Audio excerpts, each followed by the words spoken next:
Hello students. आज हम सारे फॉर्मूले कलेक्ट कर रहे हैं सारे चैप्टर्स के। तो जो पहला चैप्टर है रियल नंबर्स, उसके देखते हैं कौन कौन से फॉर्मूले होते हैं।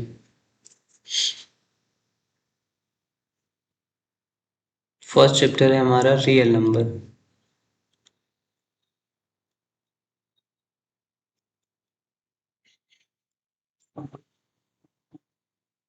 इसको पहला फॉर्मूला तो यही है कि एलसीएम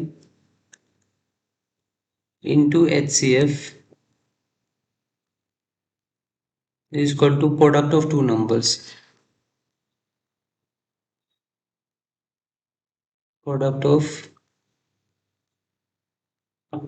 टू नंबर्स। इस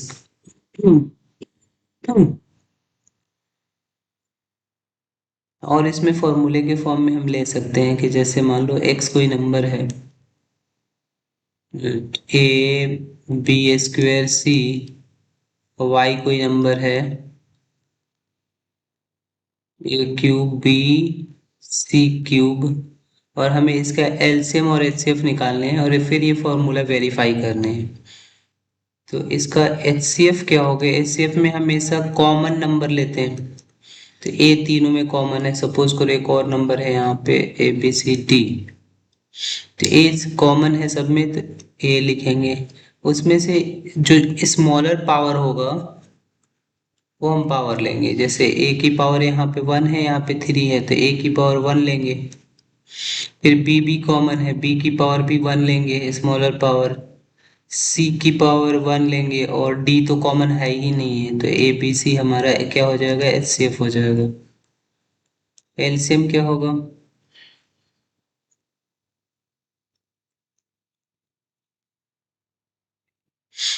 एलसीएम हो जाएगा आपका, सारे ऑल फैक्टर्स लेने होते हैं इसमें, और वो भी ग्रेटर पावर। तो क्या हो जाएगा देखो, ए की पावर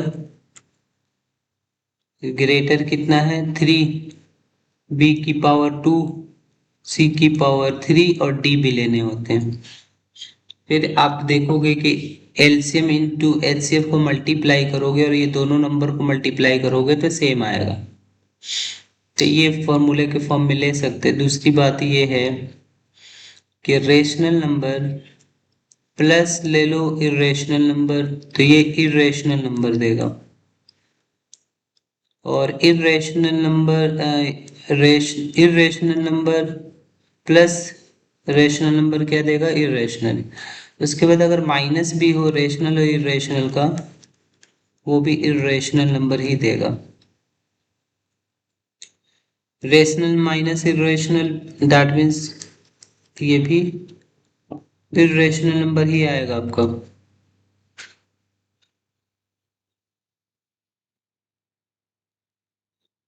उसके बाद रेशनल मल्टीप्लाई इरेशनल, ये भी इरेशनल ही देगा। रेशनल डिवाइडेड इरेशनल, ये भी इरेशनल ही देगा। लेकिन इरेशनल मल्टीप्लाई इरेशनल क्या होगा? Irrational minus irrational can be rational और इरेशनल। रेशनल भी हो सकता है, इरेशनल भी हो सकता है। जैसे ये देखो, √2 इंटू √3, ये क्या आएगा? √6, जो कि क्या है? कि इरेशनल नंबर है। जबकि √2 इंटू √2 क्या है? ये 2√2 इंटू √2, ये 4 आएगा, जो कि रेशनल है। तो कुछ भी हो सकता है। ऐसी डिवीजन इरेशनल का इरेशनल के साथ कुछ भी हो सकता है। रेशनल भी हो सकता है, इरेशनल भी हो सकता है।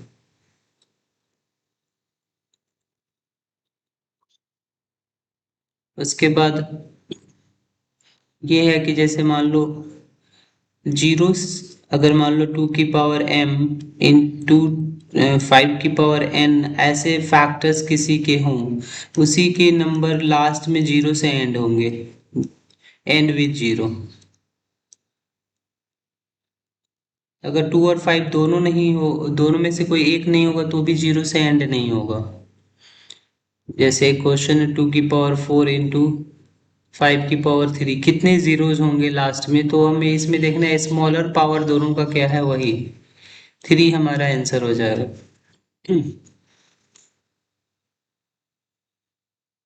ठीक है।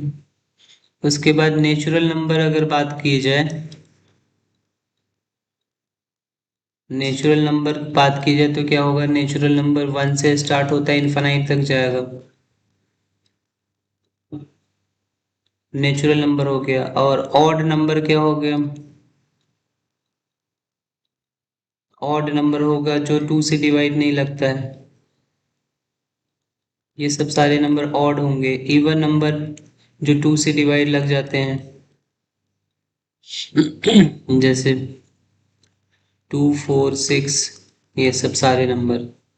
प्राइम नंबर क्या होंगे, जिसके सिर्फ दो फैक्टर होते हैं, नंबर और इटसेल्फ। जैसे मान लो 2 एक 2 एक ऐसा प्राइम नंबर है जो इवन है, इसके अलावा सारे ऑड है। 2 एक प्राइम नंबर है, 3 प्राइम नंबर है, 5 प्राइम नंबर है, जिसके कोई भी फैक्टर्स नंबर और 1 के अलावा ना हो तो उसको हम बोलते हैं प्राइम नंबर्स। उसके बाद होता है कंपोजिट नंबर।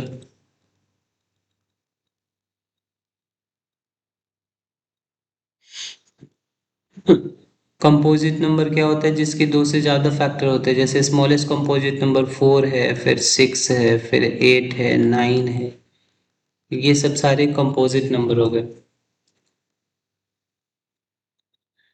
रेशनल में हमें ध्यान देखना है, रेशनल में क्या होता है कि ऐसे नंबर्स जिसको p बाई क्यू के फॉर्म में हम राइट कर सकें। जैसे मान लो कोई भी नेचुरल नंबर, अभी तक हमने जो भी पढ़ा natural number, odd number, even number, सारे रेशनल हैं।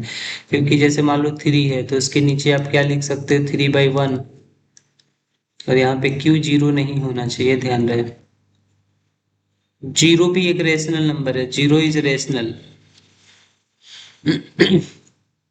ऑल इंटीजर्स, ऑल इंटीजर्स जो है रेशनल है। प्लस माइनस के नंबर सारे क्या हैं, रेशनल है। फिर इरेशनल में क्या आ गए, इरेशनल में आगे कोई भी जैसे रूट के नंबर जो नॉन परफेक्ट रूट हो, ये हो गए। उसके बाद जो non terminating repeating, non repeating numbers होते हैं, जैसे यहाँ पे देखो 4.3 पे बार है तो ये रेशनल है। बार वाले नंबर रेशनल है, या 4.333, इसका मतलब ये हो गया रिपीट हो रहा है। 1.2525 रिपीट हो रहा है, तो ये भी क्या है, ऐसे numbers non terminating repeating numbers क्या होते हैं, रेशनल होते हैं। और इस टाइप के नंबर जैसे 2 5 6 0 1 0 0 4 0 0 0, इसमें कुछ भी रिपीट नहीं हो रहा है, 3 ... तो ये भी क्या होते हैं, इरेशनल कैटेगरी में आते हैं। और जो भी आपने सारे नंबर रीड किए सबको मिला के हम बोलते हैं रियल नंबर।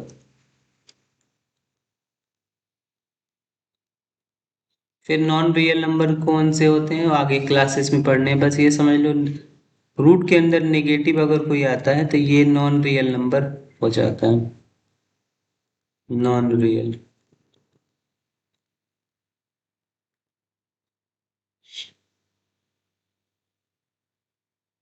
फर्स्ट चैप्टर एक अप्रोक्सीमेटली हमने कंप्लीट कर लिया सारे आइडेंटिटीज। अब हम आएंगे सेकेंड चैप्टर जो कि है पॉलिनोमियल।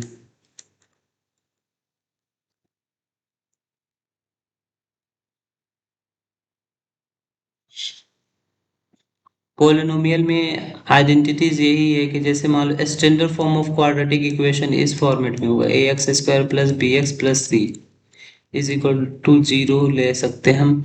ये हमारा standard format of quadratic polynomial है। कभी कभी ऐसे लिखा होता है 4x - 3x² + 8।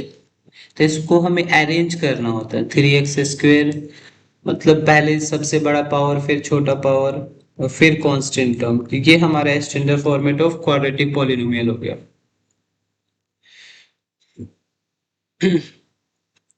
अब इसमें जैसे हम बोलते हैं सम ऑफ रूट्स,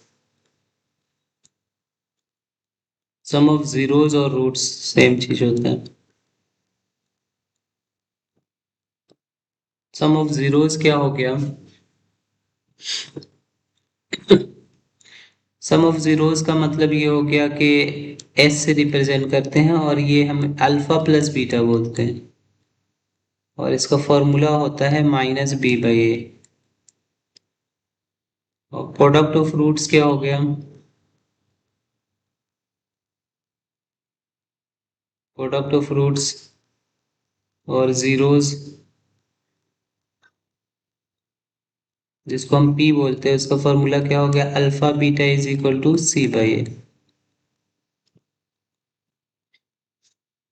फिर इंपॉर्टेंट फॉर्मूला है कि पॉलिनोमियल का फॉर्मूला क्या होगा? पॉलिनोमियल,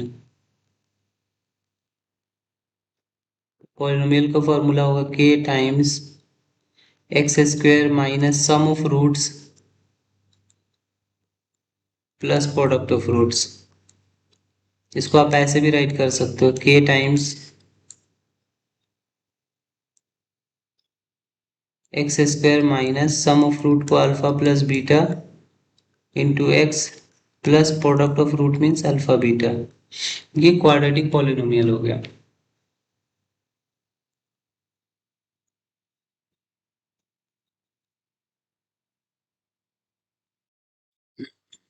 उसके बाद जैसे नाइन्थ और एट के जो आइडेंटिटी यूज होते हैं पॉलिनोमियल में, वो ये वाले, जैसे alpha plus beta whole square is equal to alpha plus beta whole square -2 alpha beta. काफी फ्रिक्वेंटली यूज होता है ये। कभी ये ऐसे फाइंड करना हो तो इसमें हम एलसीएम फाइंड कर लेते हैं अल्फा बीटा, और ऊपर हो जाता है बीटा प्लस अल्फा।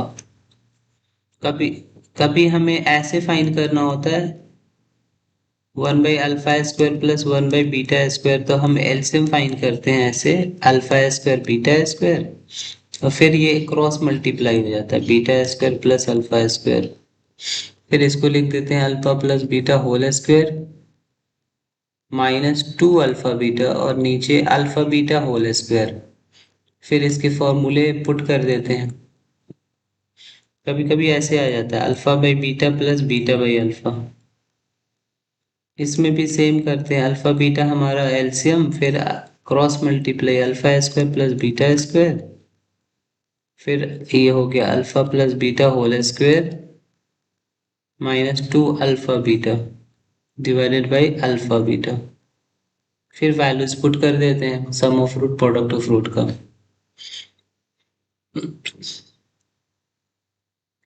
उसके बाद अगला चलते हैं लीनियर इक्वेशन।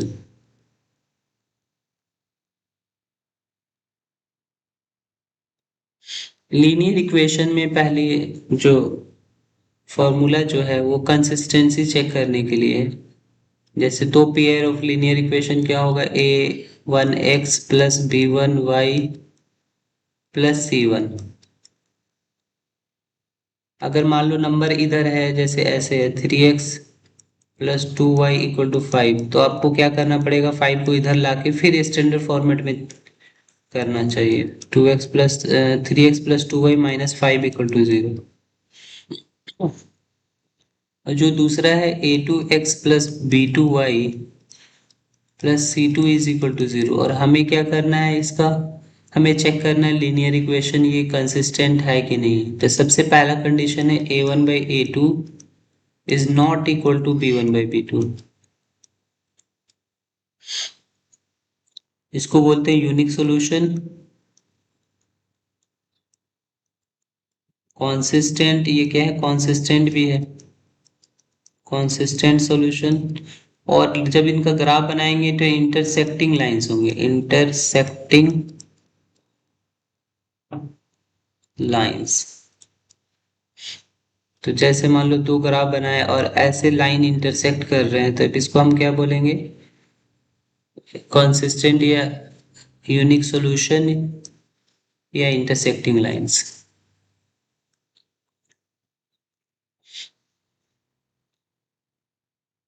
सेकेंड कंडीशन जो है हमारा a1/a2 is equal to b1/b2 is equal to c1/c2। अब ये जो कंडीशन है इसको हम बोलते हैं infinitely many solution, infinite solution, infinitely many solution. बहुत सारे सॉल्यूशन हैं इसके। दूसरा बोलते हैं हम इसको कंसिस्टेंट भी, ये भी है कंसिस्टेंट। और जब इसका ग्राफ हम जब बनाएंगे तो इस ये कोइंसिडेंट होगा, एक लाइन पे दूसरी लाइन चिपक के आएगी। Incident, coincident, coincident lines.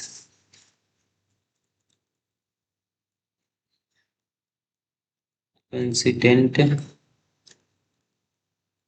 Lines, जब इसका हम ग्राफ बनाएंगे तो क्या होगा, एक लाइन पे दूसरी लाइन आएगी, तो इसको कोइंसिडेंट बोलते हैं। कंसिस्टेंट ये भी है। फिर है हमारा नो सॉल्यूशन का ग्राफ।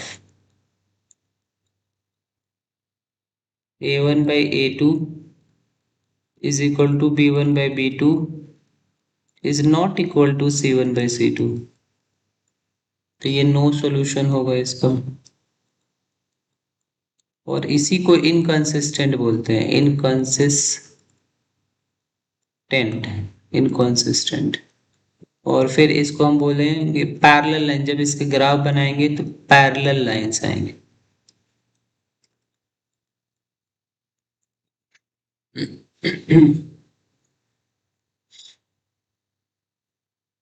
पैरेलल लाइंस में क्या आएगा,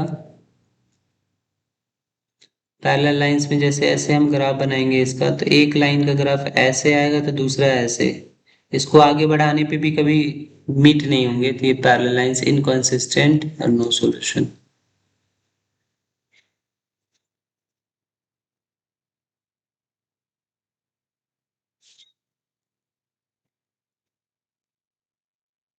जैसे सोल्विंग के 3 मेथड्स होते हैं, मैं थोड़ा सा डिस्क्राइब करूं सोल्विंग मेथड्स। तो जैसे पहला ग्राफिकल मेथड है।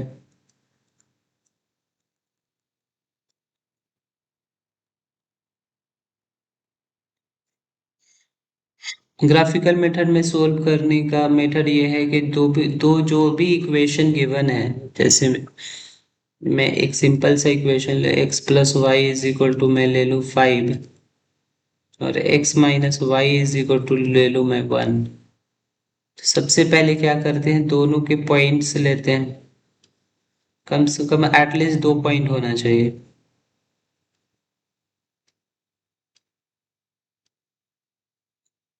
जैसे x 0 ले लिया तो y 5 आ गया, फर्स्ट इक्वेशन के लिए मैं बना रहा हूँ x plus y equal to 5। दूसरा y 0 ले लिया तो x 5 आ गया। अब इसका ग्राफ में बनाऊंगा, इसका मैं सॉल्यूशन टेबल, इसको क्या बोलते हैं, सॉल्यूशन टेबल।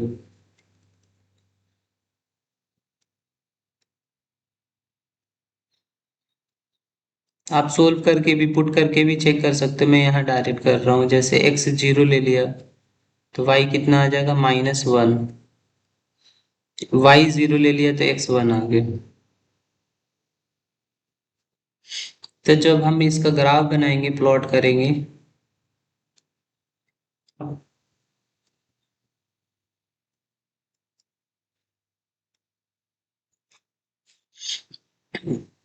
तो ध्यान से देखो, जैसे हम इसका ग्राफ बनाएंगे ना, तो आप देखोगे कि जैसे प्लॉट करेंगे, जैसे 1, ये 1 हो गया, ये 2 हो गया, ये 3 हो गया, 1 2 3, 4 हो गया, ये 5 हो गया,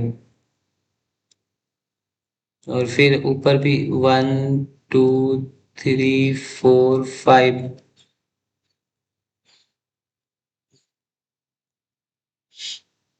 नीचे में नेगेटिव यूज हो रहा है, -1 -2, इधर भी -1 -2। इसके बाद पहली लाइन का ग्राफ बनाएंगे तो 0,5, 0,5 हमारा यहाँ पर होगा और 5,0 यहाँ पर होगा। फिर इसको हम क्या करेंगे, ज्वाइन करेंगे, बड़ी सी लाइन ज्वाइन करेंगे,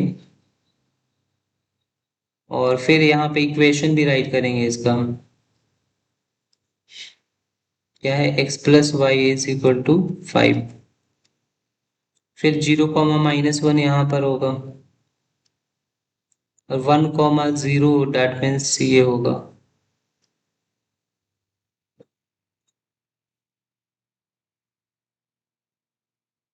तो ये दोनों ज्वाइन करेंगे ना इसको, लाइंस को,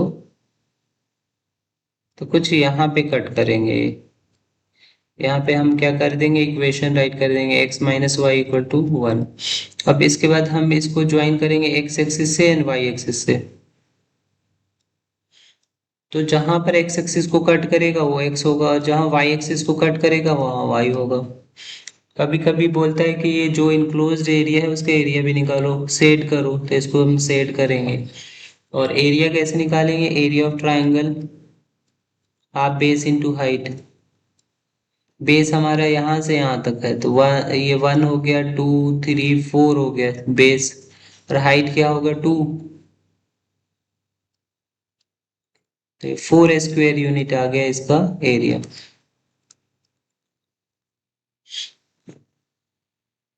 इसी को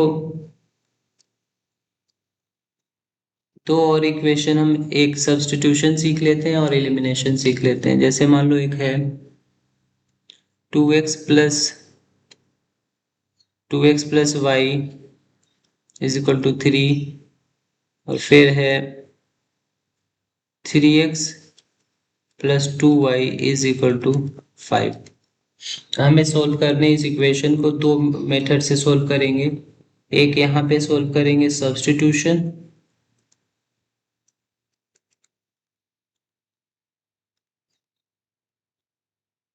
और फिर यहाँ पे सोल्व करेंगे एलिमिनेशन।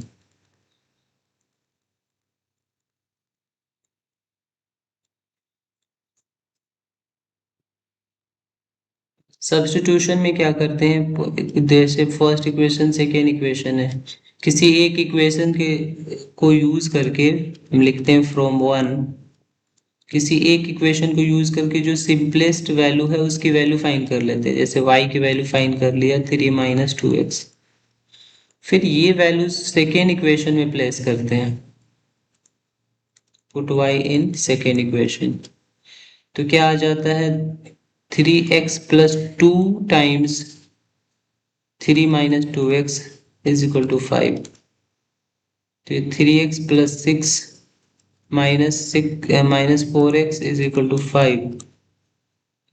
तो minus x is equal to 5 minus x, तो माइनस x इज इक्वल, एक मिनट,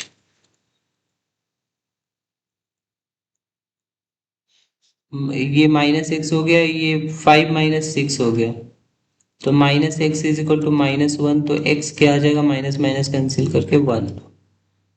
फिर हम क्या करते हैं, इस इक्वेशन में पुट करके हम y की वैल्यू निकालते हैं। तो y इज इक्वल टू क्या हो जाएगा, 3 माइनस 2 इंटू 1। तो ये 3 माइनस 2 डेट मीन्स 1 आ गया। एलिमिनेशन में क्या करने होते हैं, किसी एक के कोफिशिएंट हमें इक्वल करने होते हैं। जैसे 2x है, y है, आप सपोज करो y को इक्वेट करना चाहते हो, तो आप इस इक्वेशन में 2 से मल्टीप्लाई कर दोगे तो y इक्वल हो जाएगा। या x को इक्वल करना चाहते हो तो इसको इक्वेशन, ये 2 और 3 को इक्वल करना है तो इसको 3 से कर दो, इसको 2 से कर दो। तो मैं यहाँ पे कर रहा हूँ x को इक्वल, दैट मीन्स ऊपर वाले इक्वेशन में फर्स्ट इक्वेशन को किससे मल्टीप्लाई करूंगा मैं, 3 से, और क्या करूंगा, सेकेंड इक्वेशन को 2 से मल्टीप्लाई करके ऊपर नीचे राइट करूंगा। पहले फर्स्ट इक्वेशन को 3 से, तो 6x plus 3y is equal to 9 हो गया, और नीचे वाले इक्वेशन को 6x plus 4y is equal to 10 हो गया।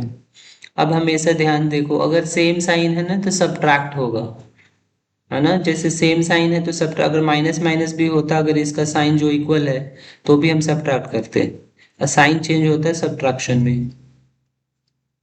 6 6 कैंसिल, 3y माइनस 4y, ये माइनस y हो गया, 9 माइनस 10 तो -10 -1, तो y की वैल्यू 1 आ गई। अब ये वैल्यू उठा के किसी भी इक्वेशन में पुट कर देंगे, इक्वेशन 1 में ले लेंगे, तो कितना हो जाएगा, 2x plus 1 is equal to 3। तो फिर 2x is equal to 3 minus 1 that means 2। तो x इज इक्वल टू क्या आ जाएगा, 2/2, तो 1 आ गया। तो ये एलिमिनेशन एंड सब्स्टिट्यूशन के मेथड ये होते हैं। अगर यहाँ पे साइन उल्टा होता प्लस और माइनस, तब हम ऐड करते हैं, नीचे वाले का कोई साइन चेंज नहीं होता है। जब साइन जिसका हमने इक्वल करा उसका साइन अगर सेम है तो नीचे वाले का साइन चेंज होगा, अगर साइन अपोजिट है तो ऐड करेंगे, कोई साइन चेंज नहीं होगा। ये होगा हमारा लीनियर इक्वेशन के मेन फॉर्मूले। अब आगे क्वाड्रेटिक इक्वेशन।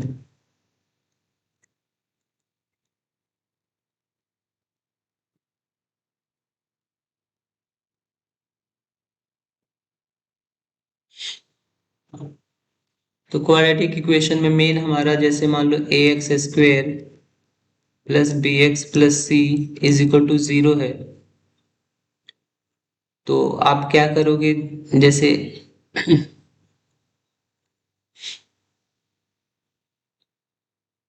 जैसे यहाँ देखो x square plus b x plus c equal to 0 है, तो यहाँ पर डी निकालते हैं, डी को हम क्या बोलते हैं, डिस्क्रिमिनेंट, तो उसके फॉर्मूला होता है बी स्क्वायर माइनस 4ac, और फिर x की वैल्यू निकालते हैं minus b plus minus root under d divide by 2a। यहाँ पे दो वैल्यू बनाते हैं, एक अल्फा तो पॉजिटिव वैल्यू ले लेते हैं minus b plus root d by 2a, और बीटा, बीटा को क्या बोलते हैं, माइनस वाली value minus b plus minus root d divide by 2a।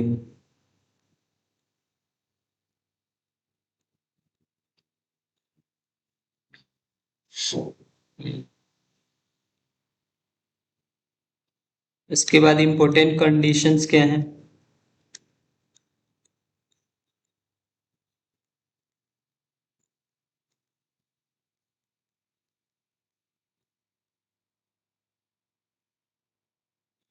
पहला कंडीशन तो यही है कि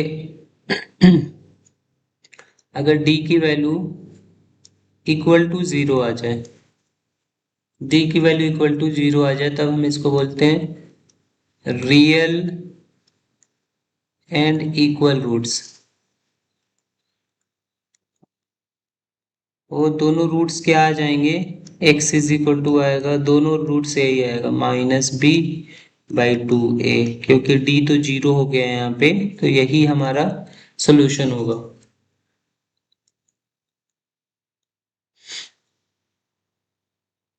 इसके बाद d इज ग्रेटर देन 0, तब हम इसको बोलते हैं real and unequal root, real and unique और डिस्टिंक्ट, डिस्टिंक्ट और अनइक्वल रूट्स।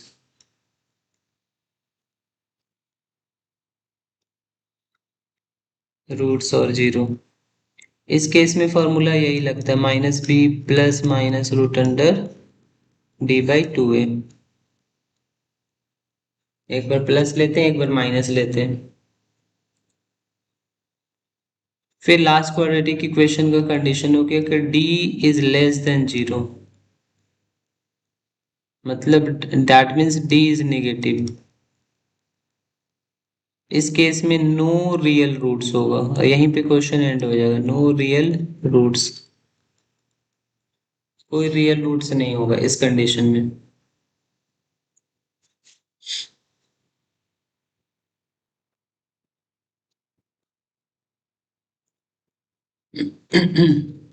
उसके बाद है क्वाड्रेटिक इक्वेशन के बाद आपका चैप्टर आ गया कौन सा, एपी, अर्थमेटिक प्रोग्रेशन। तो अर्थ इसका जनरल टर्म क्या हो गया, a plus d, a plus 2d, ऐसे ही चलता रहेगा। इसको हम बोलते हैं, लास्ट वाला टर्म क्या हो गया, a plus n minus 1 into d. तो डी को common difference, d is common difference.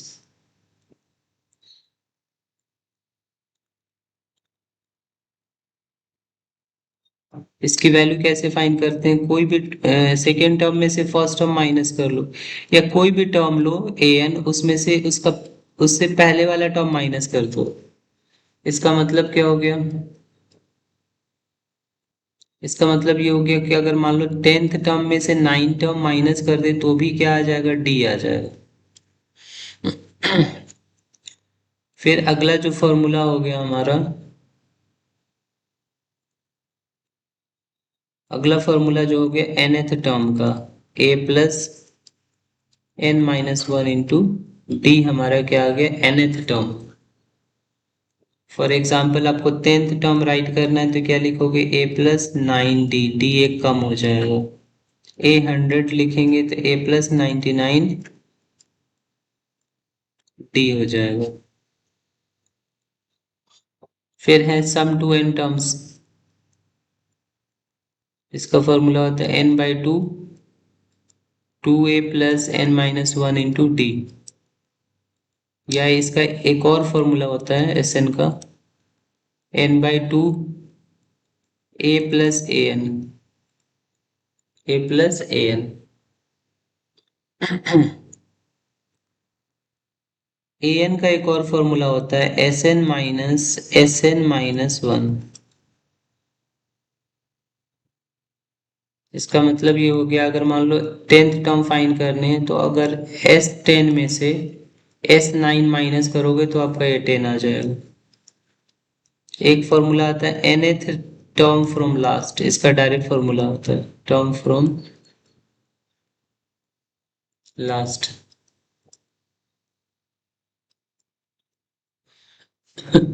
nth term from last का मतलब क्या हो गया?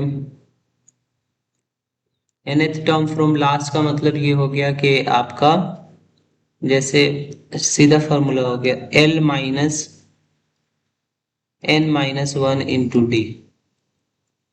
nth term from the last का ये फॉर्मूला हो गया L minus n minus one into D.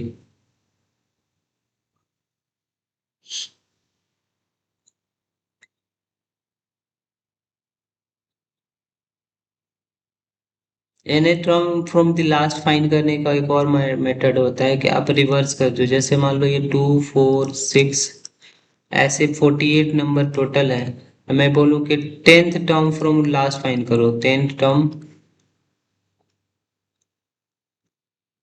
From last, तो आप ये सीधा फॉर्मूला लगा सकते हैं 48 minus 10 minus one into D. जो एपी का डी है वही लेना है, तो दो का गैप है, तो 48 माइनस ये 9 इंटू टू 18 हो जाएगा, तो 30 हमारा आंसर आ जाएगा। दूसरे तरीके से भी कर सकते हैं, इसे पूरे एपी को रिवर्स कर दो फिर फाइंड कर लो। जैसे 48 हो गया, फिर उससे पहले वाला टर्म 46, ऐसे चलता जाएगा। और हमें फाइंड करना 10th टर्म, तो सीधा क्या होगा? ए हमारा 48 हो गया, डी इसका उल्टा हो जाएगा, डी -2, 46 माइनस 48 -2 हो जाएगा। फिर हमें 8 10 मतलब तो क्या फाइंड करने हैं? ए प्लस 9 डी, तो ए हमारा 48 हो गया प्लस 9 इंटू -2, तो ये भी 30 आ जाएगा, 48 माइनस 18 30 आ जाएगा। उसके बाद उसके बाद आता है कि जैसे ध्यान से देखो, जैसे सम गिवन है, sum of three numbers in AP, three numbers in AP. जब ये सम गिवन होता है दो तीन नंबर का, तो हम उसको अलग एपी लेट करते हैं। हम लेट कर लेते हैं ए माइनस डी, ए और ए प्लस डी, ये एपी लेट कर लेते हैं। फिर गिवन है अगर sum of four terms, four numbers in AP, तो उसको हम ऐसे लेट करते हैं a minus three d, a minus d, a माइ प्लस डी और ए प्लस थ्री डी। ये sum of 4 numbers in AP हो गया, और sum of 5 numbers in AP हो तो sum of 5 numbers,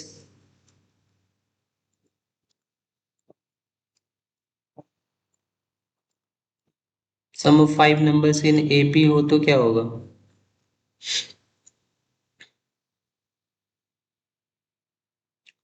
A minus 2d, a minus d, a, फिर a plus d, a plus 2d। ये 5 numbers in AP का सम होता है। तो एपी का हमने ओवरऑल फॉर्मूला कैलकुलेट कर लिया। अगला हम चलते हैं कोऑर्डिनेट ज्योमेट्री। कोऑर्डिनेट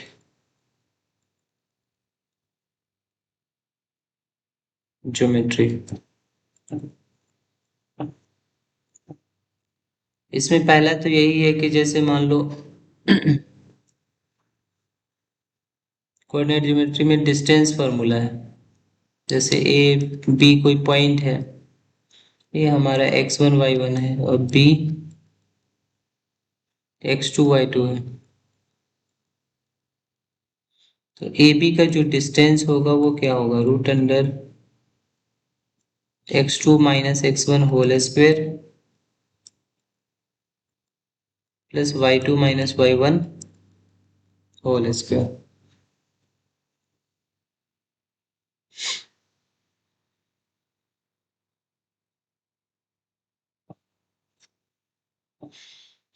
ये आगे पीछे हो सकता है, कोई दिक्कत नहीं, माइनस में फर्क नहीं पड़ता है। जैसे x1 माइनस x2 का होल स्क्वायर भी लिखूँ तो भी सही है, ये भी सही है, y1 माइनस y2 का होल स्क्वायर सही है। आप अगर सोल्व करना हो तो ऐसे ही फॉर्मूला लिखना, लेकिन एमसीक्यू में ध्यान रखना ये आगे पीछे हो सकता है। ये डिस्टेंस फॉर्मूला हो गया।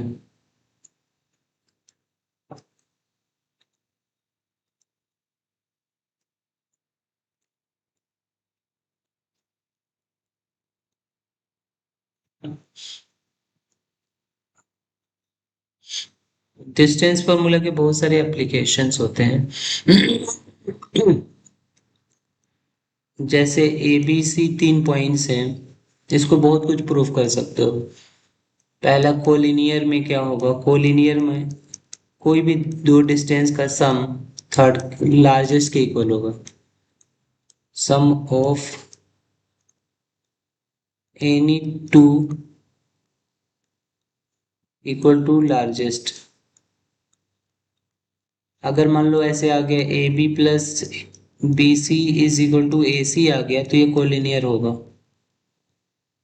अगर कोलिनियर नहीं होगा तो ट्रायंगल बनाएगा। ट्रायंगल में पता ही है कि जब दो साइड मान लो इक्वल हो गया, कोई भी दो साइड इक्वल हो गया, तो आइसोसेलेस हो जाएगा।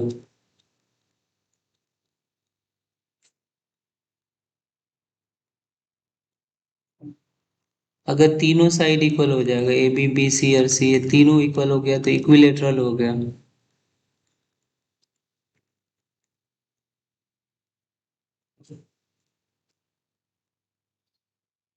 अगर मान लो कोई भी दो का स्क्वायर का सम अगर लार्जेस्ट के इक्वल आ गया, तो ये राइट एंगल ट्रायंगल होगा।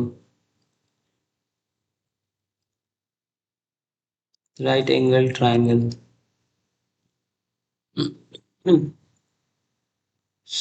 उसके बाद है सेक्शन फार्मूला।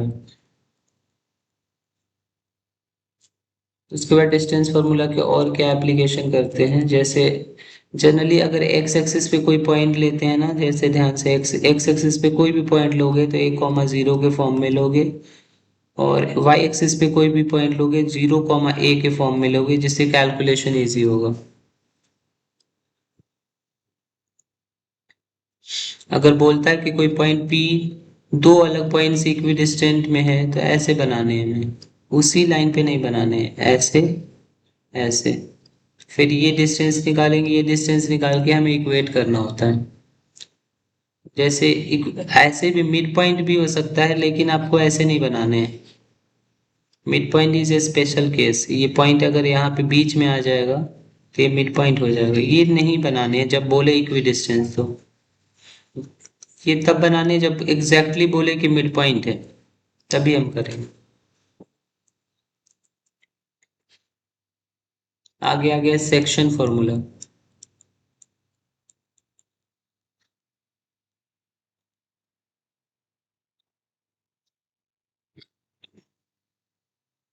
सेक्शन फॉर्मूला में ये होता है कि जैसे मान लो कोई ए पी कोई लाइन है, लाइन सेगमेंट है, पी एक पॉइंट है जो इसको कुछ रेशो में ये डिवाइड कर रहा है। दैट मीन्स हमें मालूम होता है ए पी बाई बीपी का रेशो मालूम होता है M:N, या इसी को हम K:1 बोलते हैं। और ये पॉइंट होता है x1 y1, ये पॉइंट होता है x2 y2। पी पी जो होता है हमारा x, y, यही हमें फाइंड करना होता है। तो x राइट करते हैं हम mx2 plus nx1 divide by m+n। इसका एक और फॉर्मूला होता है k के टर्म में kx2 plus x1 divide by k+1। ये तब लगाते हैं जब हमें रेशियो फाइंड करना होता है, ये तब लगाते हैं जब पॉइंट फाइंड करना होता है। ऐसे y आ गया my2 plus ny1 divided by m+n। k के टर्म में ky2 plus y1 upon k+1।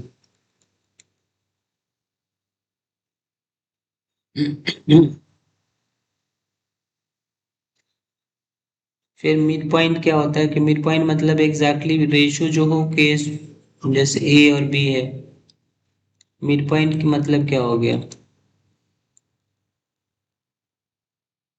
P exactly बीच में आ गया। तो ये 1:1 रेशो हो, AP बाई BP का जो रेशो 1:1। इस केस में जो x का फॉर्मूला बनेगा वो x1 प्लस x2/2 और y equal to y1 plus y2/2।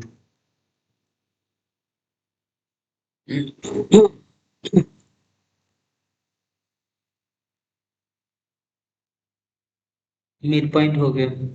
उसके बाद किसी ट्राइंगल की सेंट्रोइड का क्या फॉर्मूला हो गया, सेंट्रोइड ऑफ ट्राइंगल। इसका x कोऑर्डिनेट हो गया x1 प्लस x2। इसकी प्रूफिंग मैं करवा दूंगा बाई 3, और y equal to y1 plus y2 plus y3/3।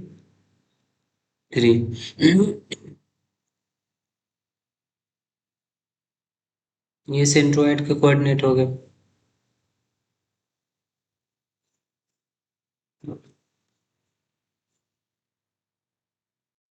Centroid होता क्या है कि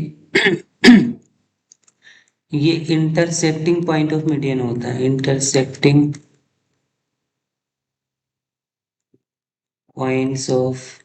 point of medians of triangle. एक ट्रायंगल है जिसके मीडियंस जहाँ पे इंटरसेक्ट करते हैं उसी को हम बोलते हैं सेंट्रोइड।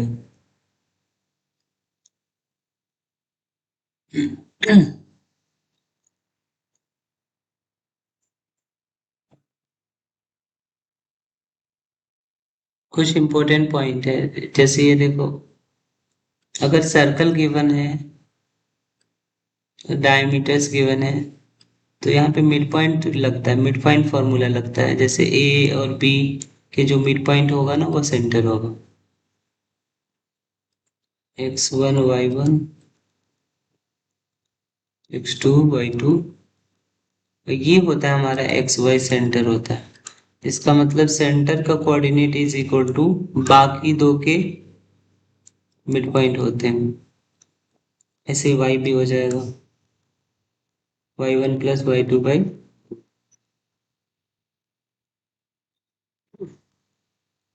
पैरेललोग्राम क्वेश्चंस करने के लिए ध्यान से देखो।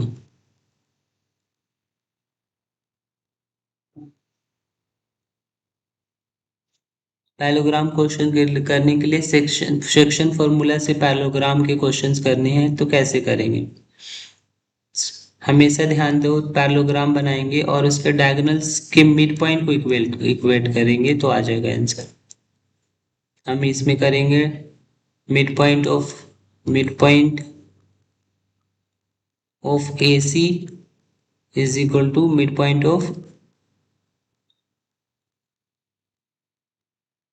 BD इक्वेट करेंगे तो हमारा आंसर आ जाएगा सेक्शन फॉर्मूला से।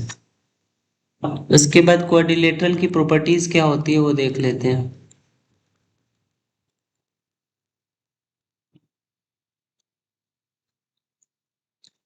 सबसे पहले मान लो पैरेललोग्राम, और यहां पर मैं दे रहा हूं साइड्स, यहाँ पे डायगोनल्स। पैरेललोग्राम के अपोजिट साइड्स इक्वल होते हैं, अपोजिट साइड्स इक्वल होते हैं, opposite sides are equal.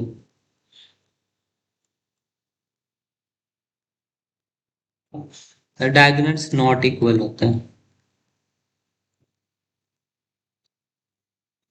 That is parallelogram proof करने हैं तो चारों साइड फाइंड करने पड़ेंगे, AB BC CD AD, और AC एंड BD भी फाइंड करने पड़ेंगे तब पता चलेगा।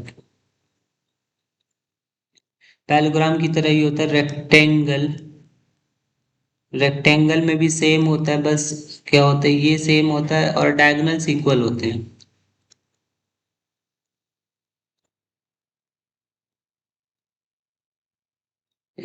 रेक्टेंगल और पैरेललोग्राम में यही डिफरेंस होता है, रेक्टेंगल में डायगोनल भी इक्वल होते हैं, जबकि स्क्वायर में जबकि पैरेललोग्राम में डायगोनल्स इक्वल नहीं होते हैं। उसके बाद रोम्बस और स्क्वायर में क्या डिफरेंस है? रोम्बस हो गया साइड्स और diagonals,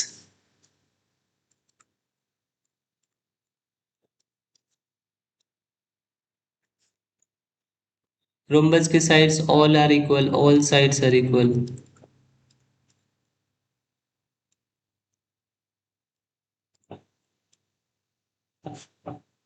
all sides are equal,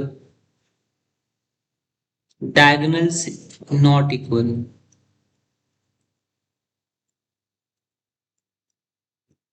but bisect at 90 degree.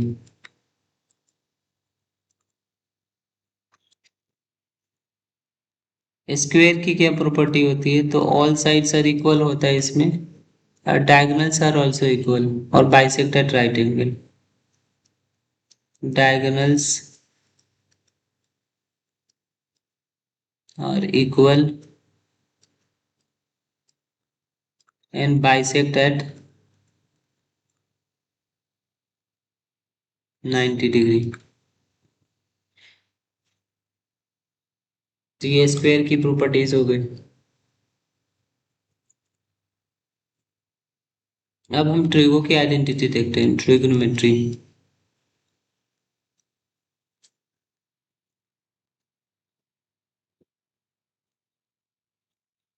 Trigo की आइडेंटिटी जो है,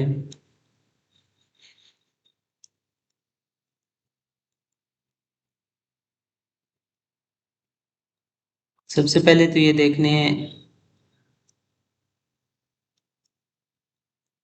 जो भी एंगल लेते हैं, जैसे थीटा है तो इसका अपोजिट एंगल को परपेंडिकुलर, ये बेस और ये हाइपोटेन्यूज। अगर ये थीटा है आपका तो चेंज हो जाएगा, ये परपेंडिकुलर, ये बेस और ये हाइपोटेन्यूज। तो जैसे ट्रिगोनोमेट्री के जो फॉर्मूला बनाओगे, टेबल बनाओगे, तो साइन थीटा की वैल्यू क्या होती है? P/H, या इसको हम बोलते हैं opposite side divided by hypotenuse. Cos theta की वैल्यू क्या होती है? Base by hypotenuse, that means adjacent side divided by hypotenuse. tan theta की वैल्यू क्या होती है? Opposite side divided by adjacent side, इसका मतलब परपेंडिकुलर बाई बेस। तो बाकी इसके रेसिप्रोकल होते हैं, जैसे कॉसेक थीटा है ना, ये रेसिप्रोकल होता है, that means H by P होता है। सेक थीटा होता है, कॉस का रेसिप्रोकल होता है। और कॉट थीटा जो होता है हमारा, ये रेसिप्रोकल होता है टैन का, बी बाई पी।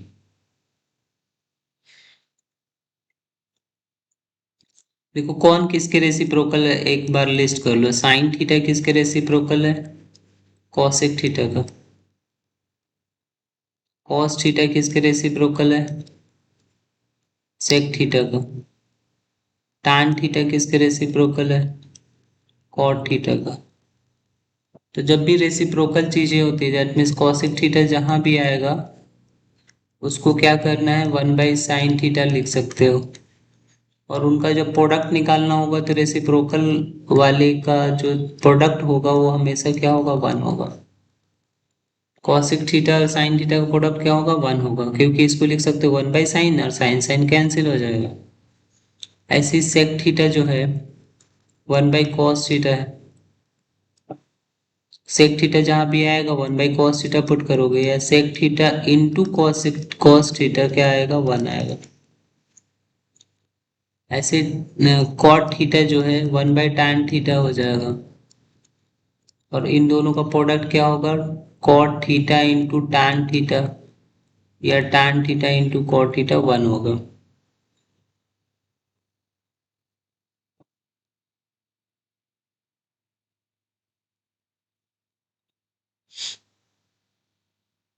इसके बाद ट्रिगोनोमेट्रिक रेशियोज के वैल्यूज कैसे फाइंड करते हैं।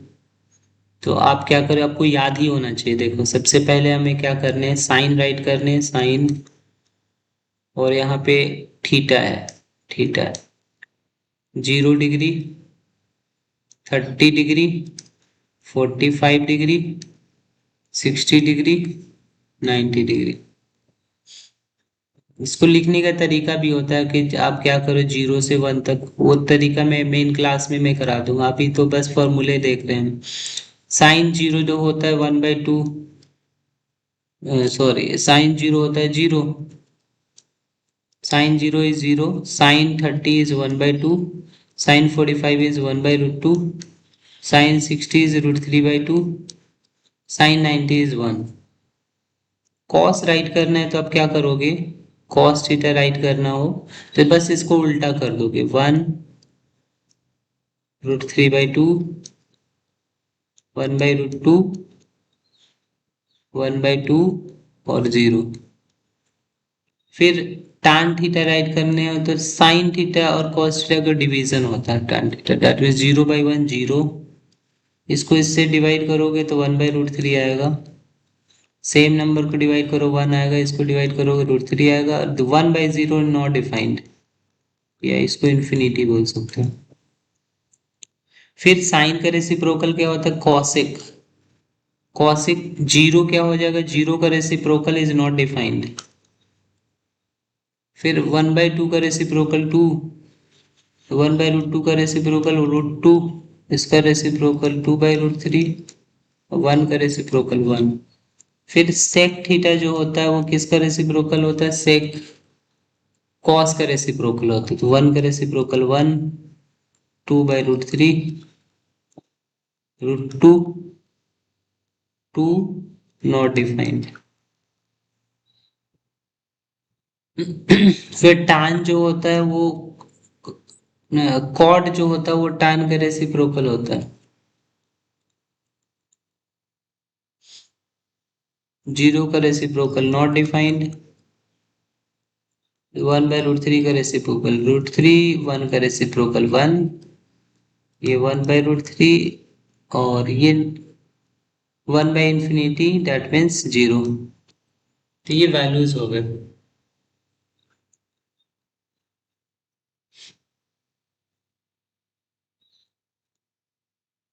इसके बाद देखो, साइन थीटा की जो मैक्सिमम वैल्यू होती है ना, 1 के बराबर या उससे छोटी होती है, ध्यान रहे। ऐसे cos थीटा की वैल्यू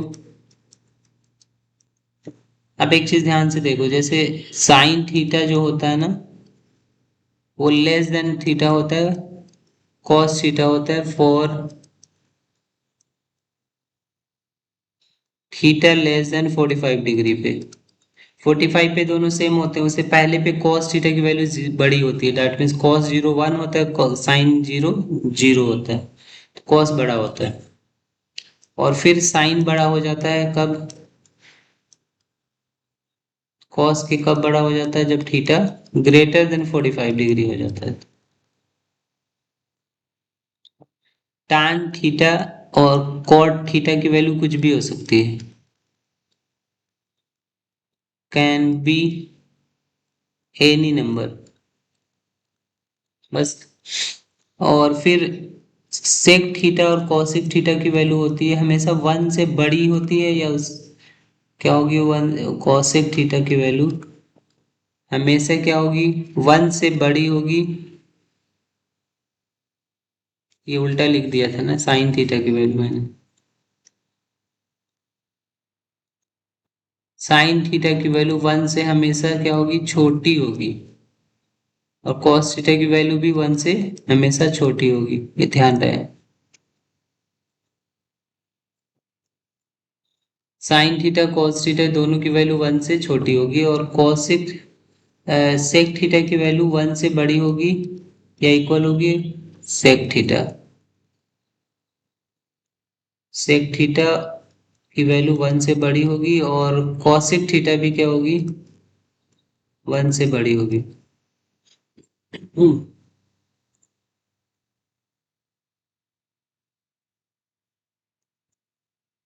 इसका मतलब अगर है कि साइन थीटा अगर मैं लिख दूं 2, तो 1 से बड़ी नहीं हो सकती है, तो नॉट पॉसिबल है, नॉट पॉसिबल। ऐसे ही अगर मैं बोल दूं कि कॉसिक थीटा 1/2 है, तो नॉट पॉसिबल है, 1 से छोटा नहीं हो सकता है।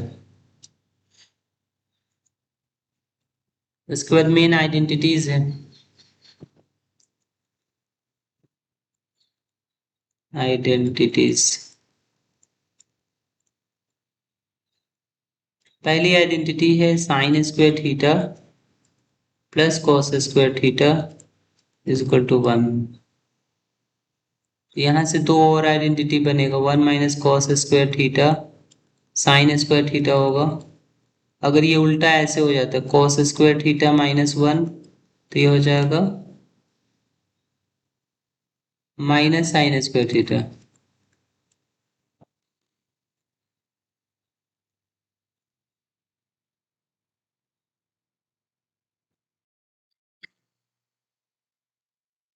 यहाँ से एक और आइडेंटिटी बनेगी, 1 minus sign square theta cos square theta के इक्वल होगा। अगर ये उल्टा होता है sine square -1, that means minus cos square put करोगे। अगली जो आइडेंटिटी होती है ये साइन स्क्वायर थीटा है। अगली जो आइडेंटिटी है वो है 1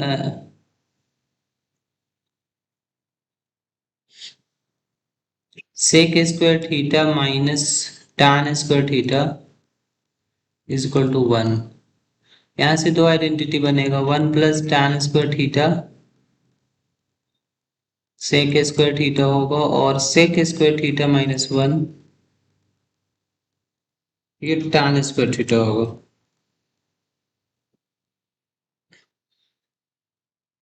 similar identity cosec square theta minus cot square theta 1 होगा। यहाँ से दो आइडेंटिटी बनेगी, 1 plus cot square theta cosec square theta बनेगा, कॉसेक स्क्वायर थीटा -1 ये बनेगा साइन स्क्वायर, क्या बनेगा, कॉट स्क्वायर थीटा बनेगा।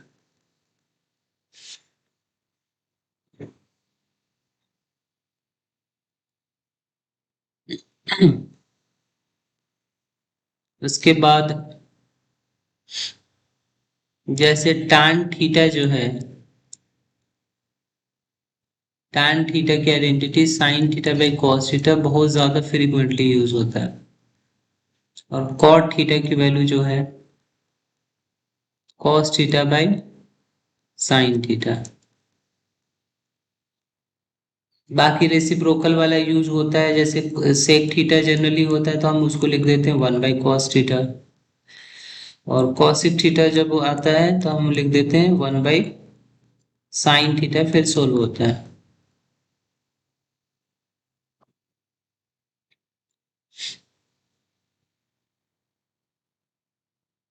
और sec theta into cos theta क्या आएगा, 1 आता है। तो ये मैंने पहले ही लिखवा दिया ये आइडेंटिटीज। इतनी ट्रिगो की आइडेंटिटीज अगर आपको याद होता है तो क्वेश्चन हो जाता है। अभी के लिए इतना ही रखते हैं कि इसके कंसेप्ट दो पार्ट में आएंगे। एक तो ये वाला पार्ट हो गया 7, टोटल 8 चैप्टर तक ट्रायंगल इसमें नहीं है इंक्लूडेड। ट्रायंगल का अलग से मैं कराऊंगा, ट्रायंगल को इंक्लूड करके। बाकी अगले पार्ट में सारे चैप्टर्स कंप्लीट हो जाएंगे। फिर आज के लिए इतना ही।